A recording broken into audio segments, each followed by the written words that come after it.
saw you comment. It's been a couple weeks ago now about the story in Scarlet and Violet. Did you finally get a chance to play the games? What happened? What? You tweeted. It was a couple weeks ago about the story of Scarlet and Violet being awesome or whatever. Oh yeah, no, I didn't play it. I just watched some. I've never done this before, but I watched videos of other people playing it. So, Oh, I see. I can't play video games anymore because I'm in film, so I'm writing all the time. So for me, when I'm playing video games, and this is horrible, it feels like I'm wasting time and that I should be doing something productive. So That's how I feel. yeah, so it's actually it's bad because like I don't allow myself to have fun. For me, fun is being productive. Fun is posting to the website.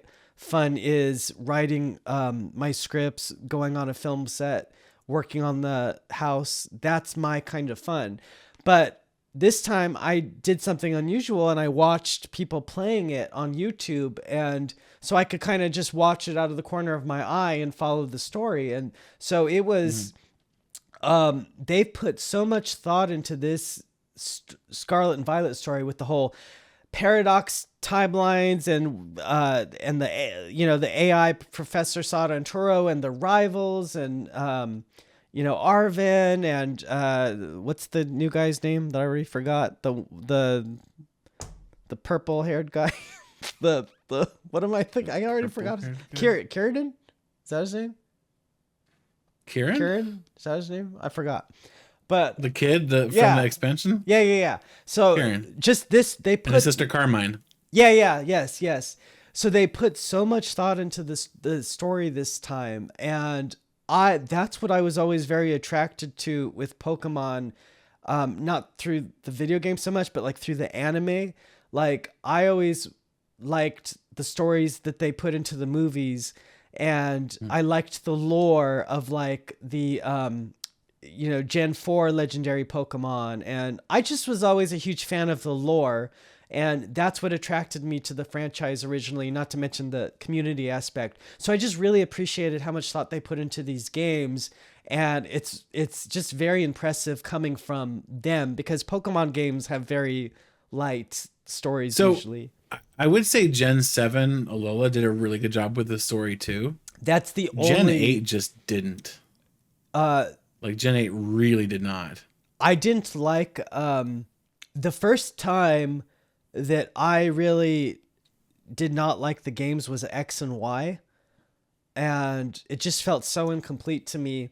So I didn't play actually. Well, it's because it was incomplete. Yeah, and I didn't play Sun and Moon because it left such a bad taste in my mouth. I went through it a little bit, but I didn't really play it. It was just so them putting thought into the stories has really got me interested in playing. So I'm probably going to go back and play the whole thing because I only got a few hours into it. So I'm going to do that and probably download the DLCs at some point. Maybe just watching those YouTube videos was enough for me because I've got so Scarlet and Violet is really fun though. It is. I know. Well, I played it for a few hours. I did really like it. It's fun. I like that you can roam around and complete the stories how you want. The auto battles are so good too. So, but I don't know. I want to play it, but I don't know if I'm ever really going to have time to, just because of what I'm working on with the website and film and whatever. So,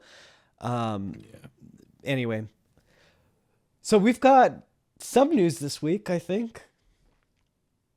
Do we? Should we do an intro?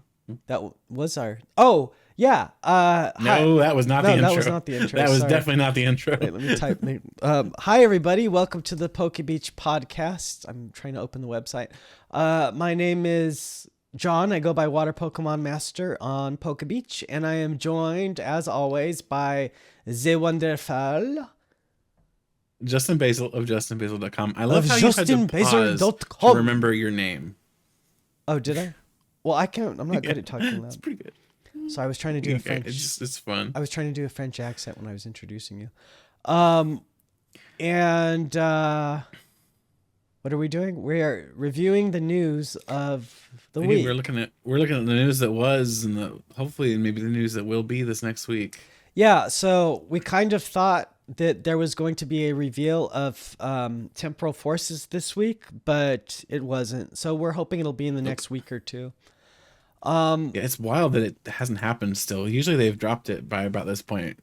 Yeah, but we're having two special sets in a row, so maybe they're trying to space it out They're differently. not two special sets in a row, though. That's the thing. They're not in a row. We have 151, then Paldean Fates.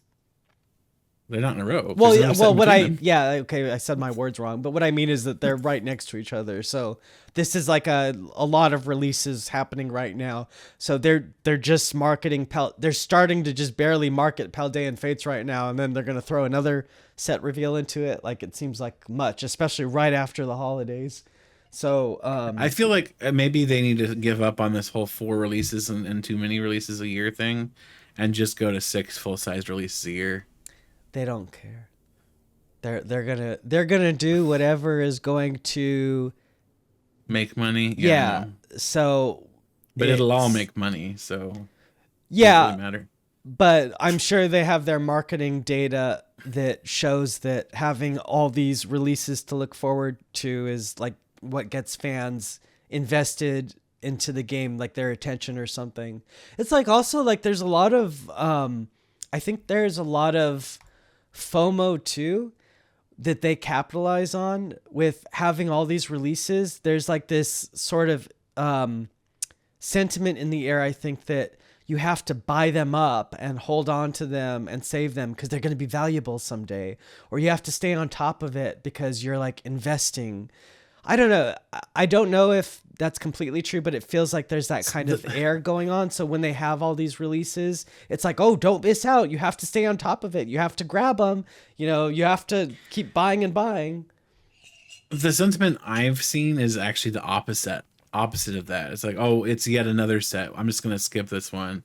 I'll see about the next one. Maybe it'll be one I care about. Well, I think I've seen that a lot lately, and I agree. And I think that's more from heavily involved fans.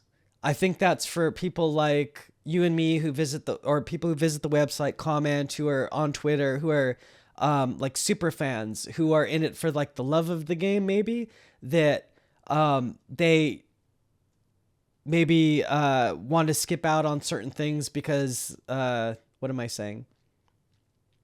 It's just too from much. My perspective, it's more the collectors, like the super collectors, that the ones that would be previously would have collected, full sets of every set, and now they're picking and choosing what they're collecting because they can't collect it all anymore. Right. Thank you for saying that. Yes, it's people like you and me who love Pokemon but don't necessarily want to grab every little thing. We just pick and choose.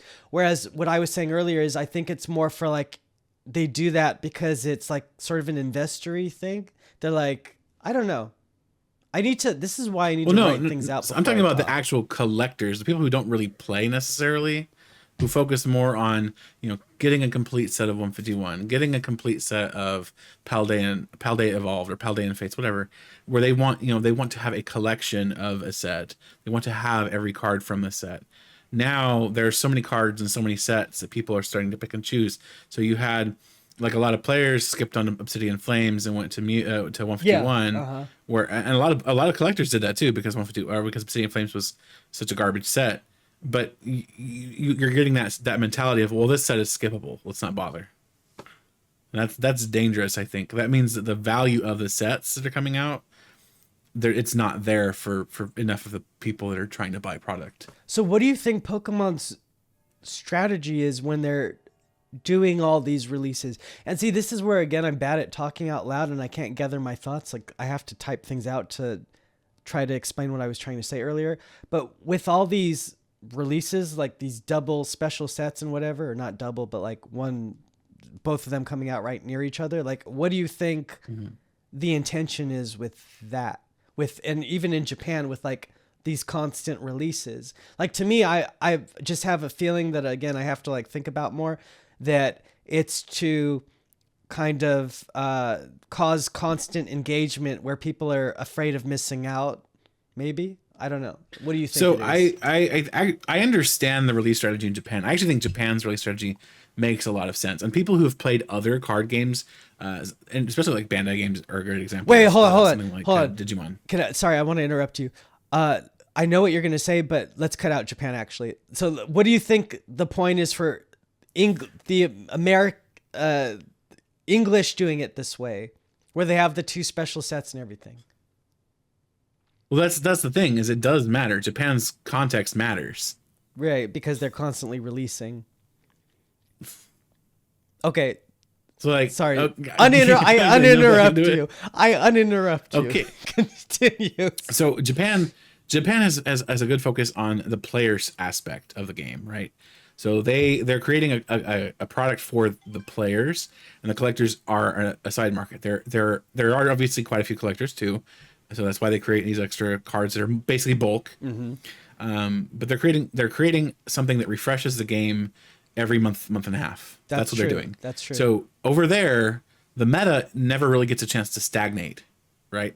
It's constantly evolving. There's a new set. It's a small set, but there's enough in that set that it causes the meta to shift, right? So that the game has to evolve. You're not looking at the same deck being dominant for a year and a half, because it's constantly shifting. We here in the United States have to accommodate that somehow.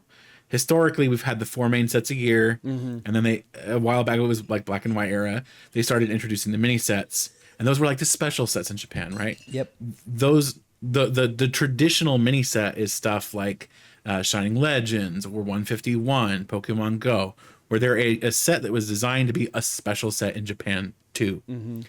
The problem we have is that Japan gets so many other cards that at some point they have to come to us so that we have them too. Right. And historically, the sets were small enough that you could just cram them in here and there into a set, and that was no big deal. And to some degree, they still do that. We'll get a couple of gym promos in this set, a couple of gym promos in that set, no big deal. The problem happens when you get all these new arts that are just literally duplicates of the same stuff, and these sets are already 190 cards before secret rares. That's a lot. And that piles up very, very quickly. So they have to have some way to dump that. And so the last few years, in order to avoid another fusion strike, they did Crown Zenith, and now they're doing Paldean Fates, where they basically have a kitchen sink set. And that's what these sets are. They're kitchen sink sets. They're all the garbage that they still need to get to us, plus some reprints that are helpful for players. So I understand your point, but I think it's coming from a player perspective, because Japan knows that these cards are going to come out here, and they obviously work with TPCI because that's, the company that's under them. They know how these sets are going to be designed in English too, and that we're also going to be getting a lot of these releases. So what you're saying is that they release a lot of these cards because it keeps the competitive aspect of the game fresh all the time.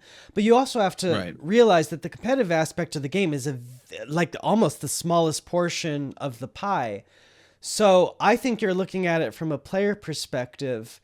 And what I'm trying to ascertain is, what is the sort of larger strategy here? Because obviously the game is more for casual fans and investors, and that's who they... Well, the game is not for investors. Well, when I say the game, I'm talking about the franchise. I meant the Pokemon trading card game, not like the competitive game. But what I'm saying is that Japan isn't just having goodwill with like, oh, we're just doing this to refresh the competitive part of the game all the time. They know how the strategy of releases goes here, and they obviously design for that because the English market is much larger. So what I'm trying to figure out is, what is the point of all these releases all the time? And my opinion, or my sort of undeveloped opinion or feeling or whatever, is that these constant releases are a way to keep people constantly engaged and paying attention and bombarded, and also having a sort of fear of missing out on something that could maybe be valuable in the future or something like that. So I think it's like my feeling is that it's So something... I'm gonna be a little evil here, and I'm Sure. gonna dismiss that theory outright. Okay, so explain. And the reason I can dismiss it outright Mm-hmm. is because Pokemon is not the only franchise that does this. Bandai does this, Digimon does this, One Piece does this. Like this is all a common strategy, especially for Okay. Japanese style games, where they all do this because they want the meta to move. Now, yes, like you said, there is very much a collector aspect, but this heavy release pace in Japan is very much the player focus. It is the game element that is causing this heavy pace and this rapid flow of sets in Japan. It is very much the player side. But Now, Pokemon... you do get the special sets, but they're even their big end of year set is still heavily player focused.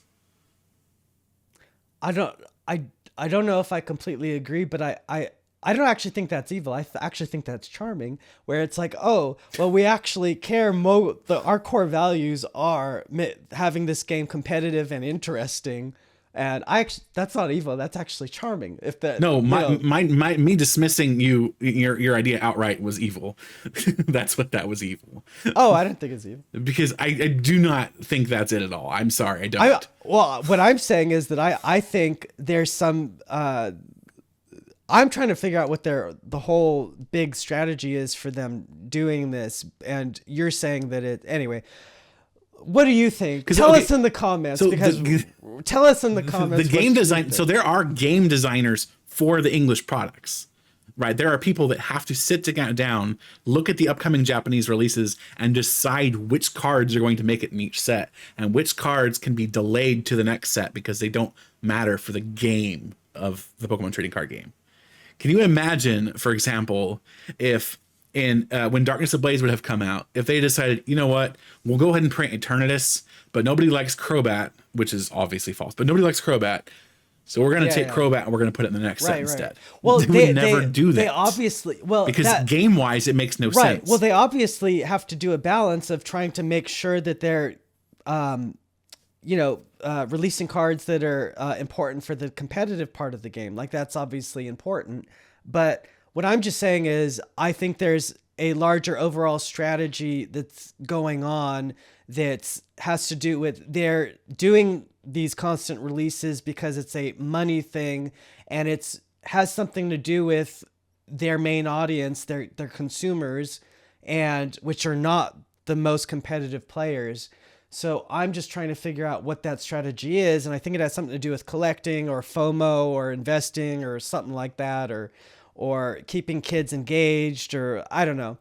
But anyway, I think we've made our points. Well, I probably haven't really made mine very well, but this is why I like talking to you, and I like that we have different views and that we can have healthy discussions and stuff. We can disagree. Yeah, that's humanely. That's the unfortunate thing in today's world, is that people just are constantly like, you're wrong, and I also hate you because I don't agree with you. It's like, no. Look, I mean, ultimately, okay. So you're talking about the money aspect. News, by the way? Of course, the money aspect is part of it. Were we supposed to? The money is always part of it. What happened? But like the motive behind the money is still. What happened to the news? Players. We were supposed to talk about the news. We haven't even talked about. We haven't even looked at the news. So let's move on from this discussion and let us know what you think in the comments, actually. And I actually need to think more about my points before I make them, and I should type them out a little more. Well, actually, I didn't know we were going to get into this discussion. But anyway, let us know what you think in the comments, and we will move on to the news now, right? Should we talk about the news? Sure. Okay. So what's our first story of let's talk. We were just talking about investors. Let's talk about the most expensive cards of 2023. So these are not the this list is not the most cards that sold, like what people physically like the volume of transactions. Like, say that like 100 people bought a Charizard card. It's what were the most expensive this year. So our friends at TCG Player have published a list of the most expensive cards of 2023, and topping that list was Van Gogh Pikachu, followed by Radiant Charizard from the Prize Pack Series 3 promo set with the Play Pokemon stamp. then the Charizard EX Special Illustration Rare from 151, the Charizard from TCG Classic, and then an Umbreon EB Games exclusive stamped promo. And then, of course, Iono from Paldea Evolved, Roaring Moon EX from Paradox Rift, both the special illustration rares, Giratina V-Star Gold Special Illustration Rare, Squirtle Pokemon Center stamp from 151, and then the Magikarp illustration rare from Paldea Evolved. So these were the most expensive cards of 2023. Again, these are not what sold the most, what people were, the number of transactions of cards that people were buying, but what was most expensive. I recall, this is cards that sold at least 3, right? At least. Was at least 3 copies of this card sold? It's in the bottom text on the bottom left there. Oh, no. Cards with less than 3 lifetime sales were excluded. So they had to have at least 3 sales in order to be counted on this. Because I know another content creator was talking on Twitter about how this actually excludes a few cards like Champions Festival. Or not Champions Festival. Greninja, Radiant Greninja. Champions Paradise. The one with the Slowduck Stadium card from Worlds this year. It did sell, but only a couple of them sold. But it was more expensive still than Pikachu. 3 lifetime sales were excluded. What does that mean? 3 lifetime sales. So basically, they have to have sold at least 3 copies of this card in order to be included on this list. That's not very... I don't know if I like this list. The data behind this list. Well, I mean, it doesn't exclude that many Actually, cards, let me go to... right? Because I was going to maybe make this a story next week, but they also posted... They did post a list of... They did post a list of the cards that sold the most. So let me find that real quick. Okay, here it is. So maybe this is better to talk about. This was not published on the website yet, but this is the top 10 most popular cards of 2023. How about that? Yeah. Okay, so number 1 was obviously why don't you do this part since I've been talking? Okay, so Moonbreon comes in at number 1. There is no surprise there. That card is gorgeous. It's extremely popular. Again, super unsurprising. We see is that base set Charizard? Yeah, looks like a base set Charizard. Yep. Yeah, the unlimited version of base set Charizard. Yeah, every kid wanted that growing up. Adults still want it continuing to grow up. We'll put it that way. The alternate art for Lugia V, also completely unsurprising. The Charizard, it's Charizard, of course. There's Charizard, the Charizard EX from the Scarlet and Violet 151, and then Obsidian Flames, the alt arts for both those. The Giratina V, the gorgeous Giratina V, by the same artist as the Magikarp in the other list. Not surprising. Shinji Kanda, of course, very, very awesome artist for the TCG. Very welcome artist. And then Giratina V-Star, the one we talked about, the golds, how they were so cheap and irrelevant in terms of their style, except for the ones in Crown Zenith. Here's that gold proving it. The Giratina V-Star from Crown Zenith. The gold version of the card actually looking good. Turns out you can sell when you look good. Are you practicing for like sports commentary? Do you watch a lot of sports? I don't watch any sports. It's funny how you get it like you're watching a baseball game and you're like, or a football game and you're like giving the quick commentary. You should cast for Pokemon. Why haven't you done that yet? I cast Eternal format videos every Monday. No. That's where I'm getting it from. Oh, I see. But you should cast officially for Pokemon. I mean, you're one of the most knowledgeable. I'd love to, but I think their roster's a little full right now, and I'm not sure they really want me anyway. They don't know who I am. They don't care. They should though. You're a big part of the there are community. a lot of other content creators that are probably better in a position than me anyway, frankly. But I would love to. I think you'd be great at it. Okay, and then keep going. So Forest Sealstone, of course, coming in 8th place. I believe that's an 8th. Yeah, 8th place. Forest Sealstone, an extremely heavily played card right now, and they've had a couple of non-holo prints of it this last year, which is extremely good for the players. The Prize Pack 3 had a non-holo print of it, and then not the Trainer's Toolkit, the Miraidon EX League Battle Deck had a print of it in there, also non-holo but without the stamp. Very, very useful card. The card got super expensive for a while. You know what's interesting? Out of both of these lists, this is the first competitive card on the list. No, the Charizard and the Lugia, Well, and even the Umbreon at certain points, and sorry, the Giratinas I have all should been say, competitive. I should say exclusively competitive card. Those other cards have interest also because of their artwork and the characters, but this is like nobody is, foaming at the mouth over Forest Sealstone. They want Charizard, like collectors, I mean. So this is like the first. But you're saying a collector could never love Forest Sealstone. It takes a mother. Yeah. Okay. So this actually, got it. and this is the most popular for total value of the total volume of sales. So this is showing that collectors total value. So this isn't quite volume. Value of sales. Oh, value. Yeah. What? So Value of all sales. right. Sorry. So yeah, the more value in the sales is what's mattered. Miriam from Scarlet and Violet base Number set. 9. Absolutely stunning card. Beautiful card. And then of course Ino, the alt raider. Also a gorgeous card, also super popular. Gonna see tons of play. Popular character, especially in Japan. I think she's fairly popular here too. So very unsurprising to see her on this list. So they say I'm having trouble processing what this means. Total value of all sales. They say in the description this is the cards that sold the most. So doesn't that mean the volume of sales? That's two different things. I would go on what the graphic says because the total value of all sales is going to matter more, right? So if you sell 2 copies of Umbreon, they're 500 each. Well, but wasn't you that sell what this one? 9 copies of Lugia. Well, wasn't that what this one was? The most expensive cards? No. So that's the most expensive cards that have sales. This is based on the amount of value that they've sold of that card. So it's not necessarily that they've sold. It's not necessarily that they have sold 10 copies of the Moonbreon. They may have, but the Alt Art Lugia V might be worth less, but theoretically could have sold almost more copies. You're saying this because it's not worth as much. Oh, I'm sorry. So you're saying this second list is the amount of money that was made?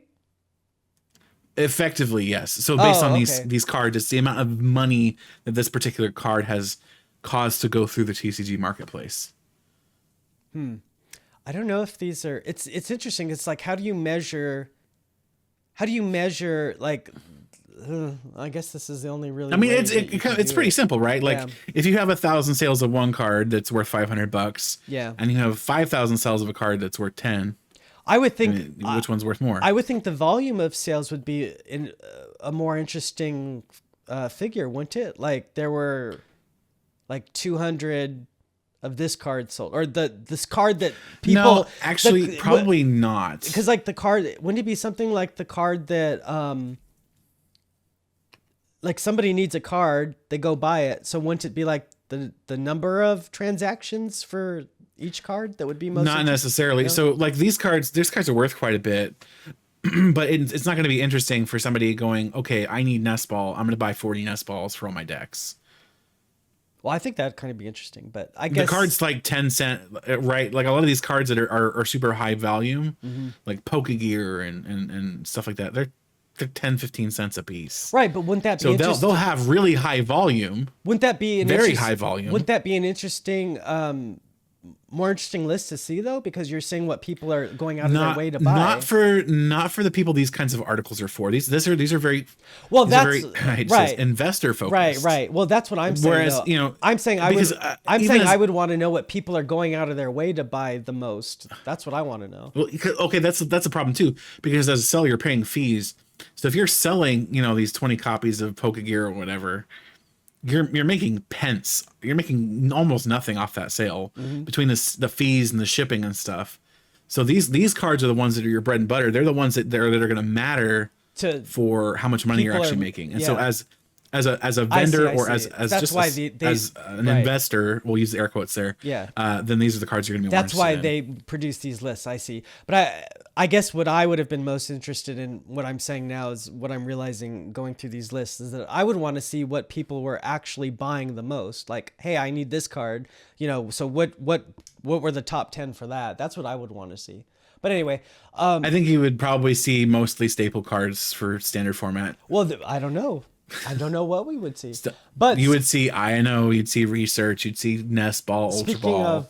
I think it would be mostly that. And then speaking of these top 10 lists. Everyone's doing these top things. It's almost like it's the end and beginning of a year or something. Who No, knew? but we haven't had these before. They've never done this before. It's like we posted this article about the top 10 from TCG Player, and then that got a lot of attention.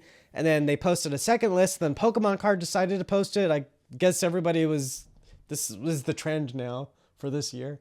So our next news story of the week, as we get to an hour in the video, is that 40 minutes? 40 minutes. Or probably less than that. Well, by the time it's edited, it won't be 40 minutes, but yeah. Because we talked a lot before we started the episode. But so PokemonCard.com, the official Japanese Pokemon TCG website, posted the most searched cards that they had on their website this last year. And coming in number 1 was Gardevoir EX, followed by Miraidon EX, then Mew EX, Radiant Greninja, Chien-Pao EX, Spiritomb, Sableye, Kirlia, Giratina V-Star, and yada yada. So it's really funny too, because these are all competitive cards. Right. So I noted that in the story. I said that this is people who must be searching their website must be more competitive leaning. So yeah. Is there anything else we want to say about this one? I'm tired of these top. I say all competitive. That's maybe strong. I'm looking at the bottom of that list, a little less so.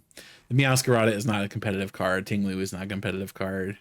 They're cards that people want to make work, but they don't. All right. So now, what's the next news story we should cover? Oh, how about let's talk about. That's actually what I was about. the Jirachi box. It's still missing. Okay, so our next news story of the week is that the Jirachi V Box still has not released in the United States, and we don't know why. It released in August in France, and then it was also released in English in Australia and some European countries afterwards.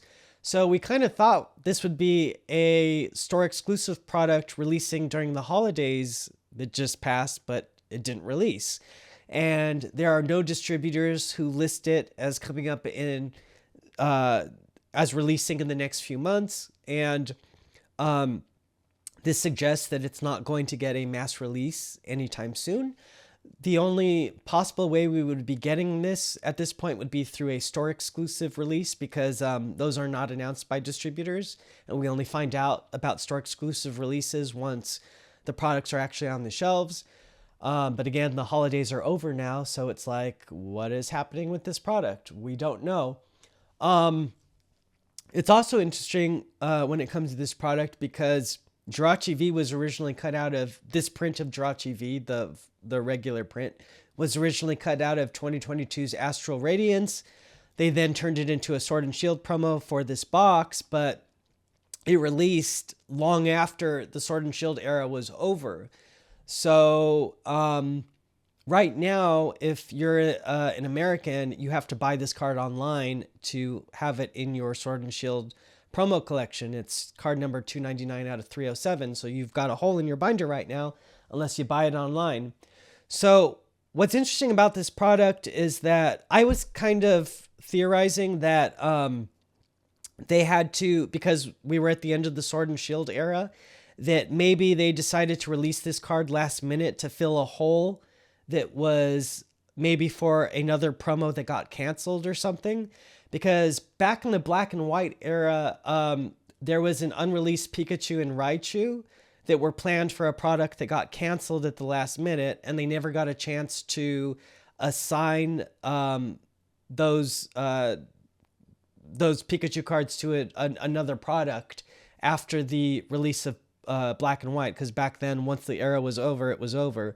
So maybe now what they're doing is releasing this Jirachi V box much later to fill that hole, so that we don't have a hole. And this is maybe why the product is not a priority right now to get out. I don't know. I'm just speculating. It is really interesting. Like, I mean, yeah, it's come out, but typically when they cut cards like this, they're promos that come out fairly close to the set that they're tied to. Yeah. Jirachi would have been tied to Astral Radiance, which released forever ago. Maybe they forgot about it. Maybe they're like, hey, we cut that out. And No, I don't think that would be it's a funny. forgotten thing. It's probably just a deprioritization.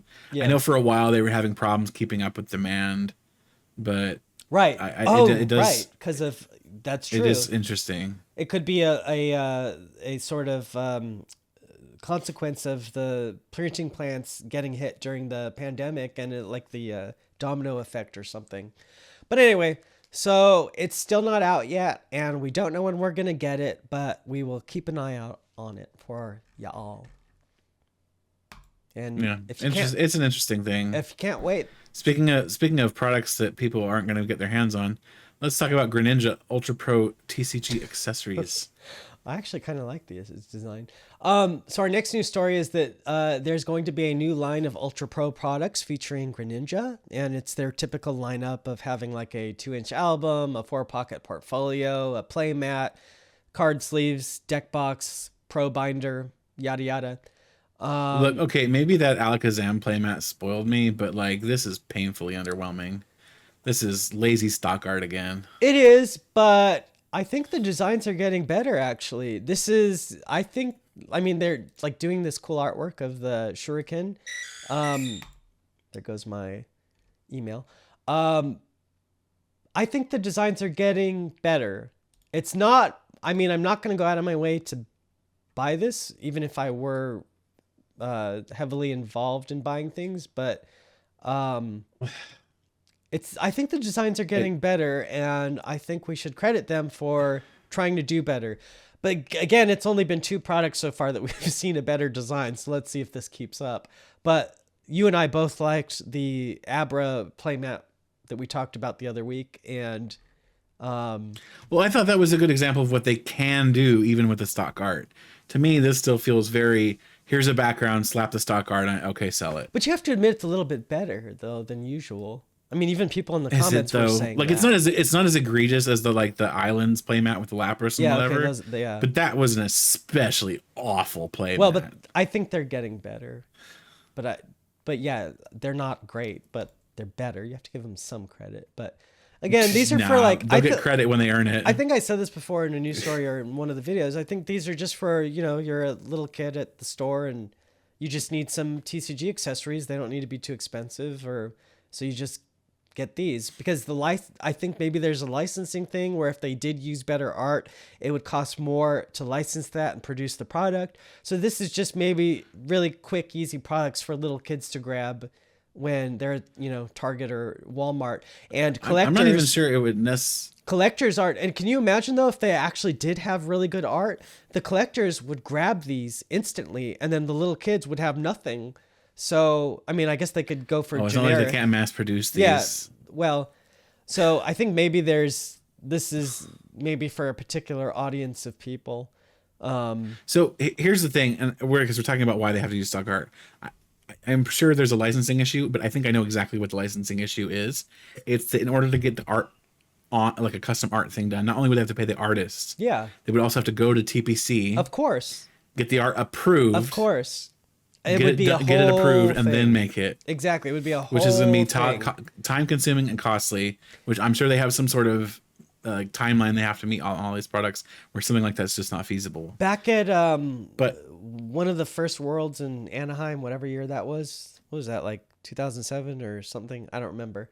I was talking to TPCI and they told me that they even have to license the Ken Sugimori art to use. Not for these products, they didn't exist back then, but for TPCI to even use Ken Sugimori artwork on their products, even back then they had to pay for and license to use. So I'm sure what you just said plays into all that. well, I mean, they have to pay the artists for using the art. That makes Right. perfect sense. Right. But at the same time, like getting art approved, like Well, you had yeah, that big huge apology that TPC released because they messed up on Chandelier. catching an error in the chandelier. Yeah. Like something like that wouldn't be allowed because then there'd be an error on an official product because Ultra Pro is producing official products. And we've seen in those card art articles how much back and forth there goes between creatures and the TCG artists. So they would have to really have to go through that for this, and it's probably just not worth it for something that's It's like, oh, the Arcanine is too floofy. yeah, Tone it down. right. Then again, like, why couldn't they talk to creatures or to whomever and say, hey, this trading card has really cool art. Could we use that card's art for a playmat? Again, it's probably some licensing, legal, yada yada. I'm sure there's something. But anytime something doesn't make sense, it's almost always because of a legal thing, or licensing, or cost, or one of those reasons. So, it's so frustrating because I feel like these playmats are just painfully underwhelming as a well, result but you can go to Pokemon Center releases them though once in a while, so you can still get them off there. But I just kind of feel like these products are meant for little kids maybe, or just people that need a quick accessory, and if they don't need to make them too special. If you want something really special, and you're a more hardcore fan, you just go to PokemonCenter.com. or get something custom made, pay an artist yourself. People, maybe. All right, next news story of the week is that we're getting new EX Deluxe Battle Decks. Yes, featuring Zapdos EX and Miraidon EX for one, and Ninetales EX by itself for the other.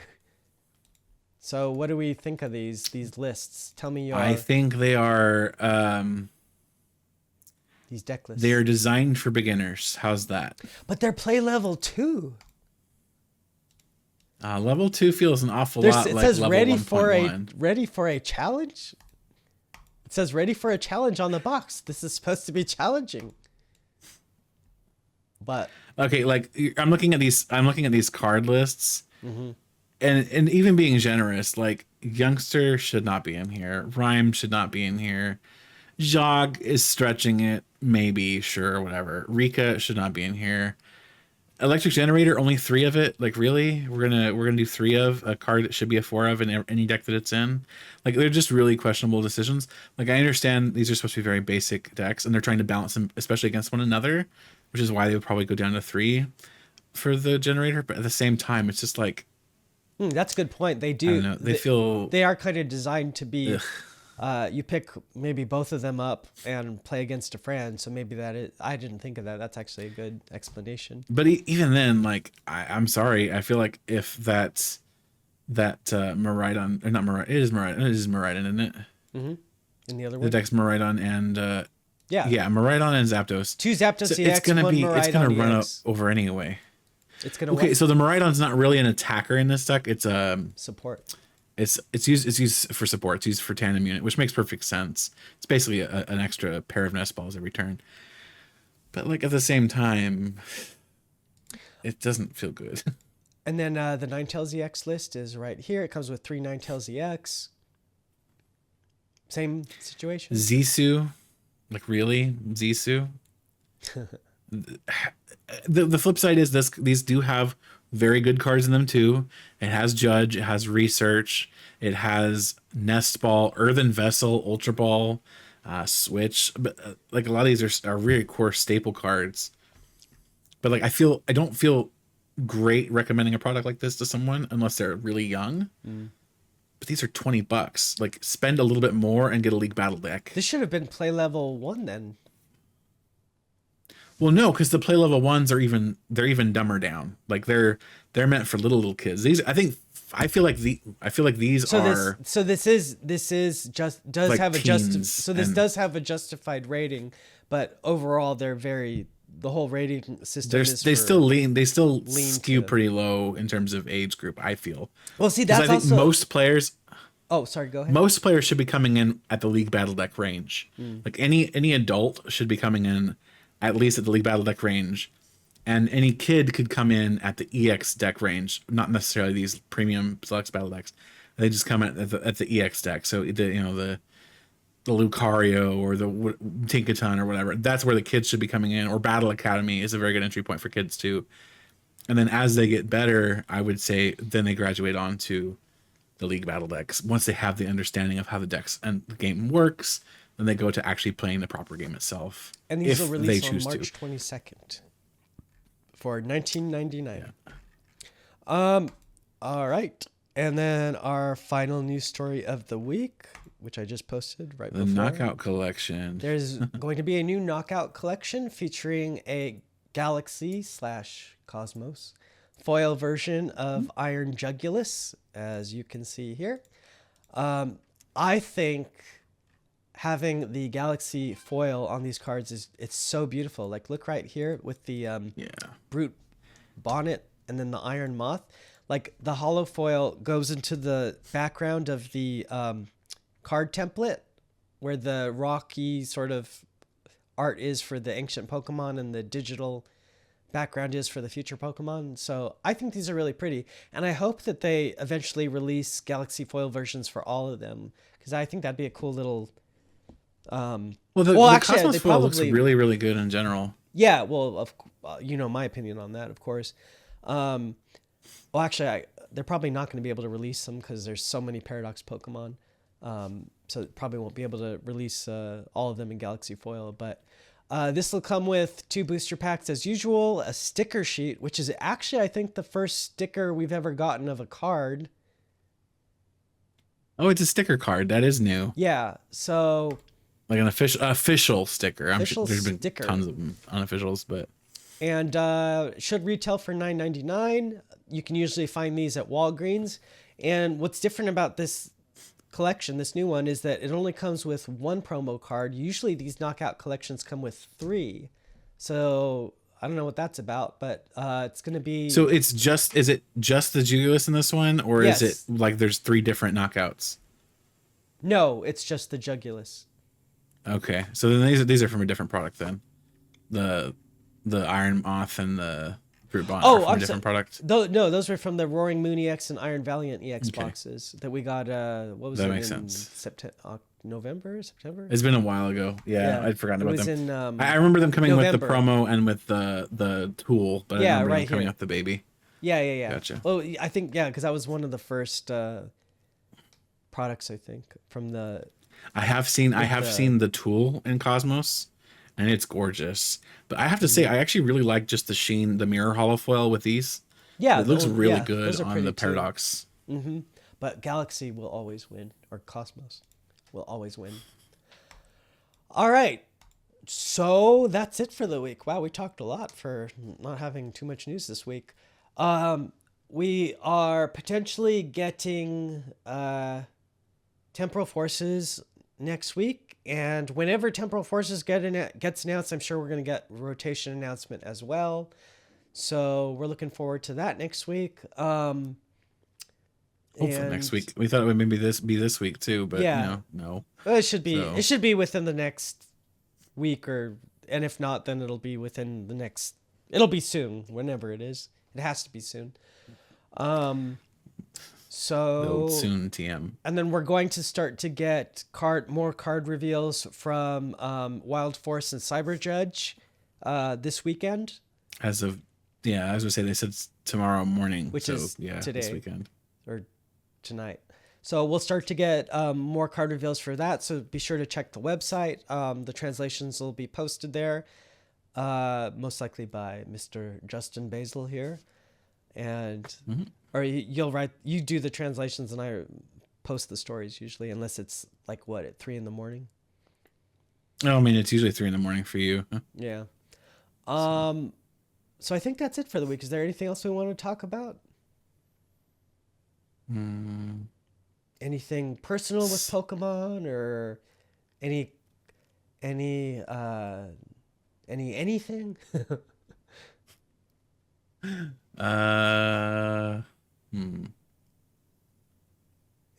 Not really. I I'm know. gonna be streaming this evening if people want to join me. Yeah. Tell them where to go. Yeah, Justin Basil. Justin Basil. Go to the Justin Basil YouTube channel. You can follow me there. And you should follow. We're starting to test for rotation actually.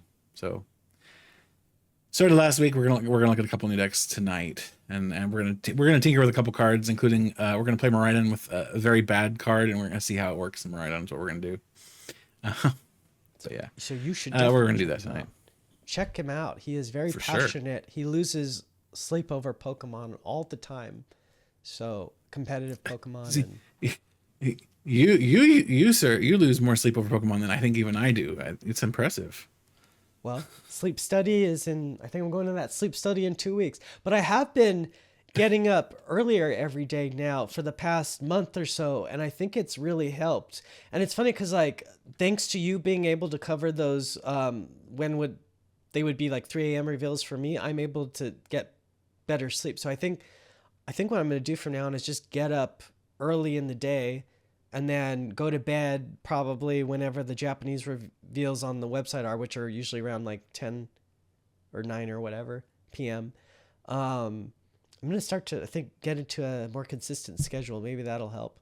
But anyway, all right. So you've been listening to the PokeBeach.com podcast or watching. Be sure to like, subscribe, comment, whatever. Are we going to keep doing this podcast forever? Comment, Psyduck. Are we going to keep doing this podcast forever? I mean, for as long as people care to watch. Does it get decent views compared for something that's just started? Like, I mean, I feel like it's doing okay. Okay. But I mean, I'm biased. I don't know. Yeah. I think us not being on Apple Podcasts is hurting us a lot, but I mean, I need to I say that every week, don't I? Yeah. I need to. We're what, 17 episodes in and we're still not on Apple Podcasts? We have to I have to find somebody who has an iPhone. I don't have any Apple products. Because when I tried doing it, it said you have to have an Apple thing. That's how they get you into their Apple ecosystem. And I'm like, I'm Windows and Android. Yeah, see, I'm iOS and Windows. iOS and Windows together? Mm-hmm. Yep. iOS. So your Mac or your Macintosh and... No, iOS. iOS. What is iOS? Isn't that Apple's? The operating system for iPhone and okay. Well, I don't know. I don't have it. So your iPhone and so you don't say iPhone, you say iOS. No, iOS is the operating system. It's like Windows. Oh, I see. Okay. I don't. Yeah. Okay. Although I think they've tried to distinguish the iPad's operating system as iPadOS. Oh. But it's the same damn thing underneath. Oh, and then this week I reorganized my desk. I put a bunch of Japanese cards under the glass from base set through Team Rocket, and a lot of shiny stickers. And so I reorganized my desk, and I really like it. Maybe I'll post a picture at the end of the episode. That'd be cool. Okay, so we will see you all next week and we might record Thursday next week if we might be missing some news stories next week, depending on when we have to record, because Don is not going to be here Friday. In town, as I understand I won't be here on Friday, so we might record on Thursday, which is also when we'll might get the temporal forces reveal, so we'll see. But okay, you have been listening to the PokeBeach podcast. Thanks for listening. Be sure to like, subscribe, comment, share, yada yada blada blada, and we will see you next week. Have a good week, everybody. Have a good one. Adios, ariadoses. Take it. Samsung Oak. All right.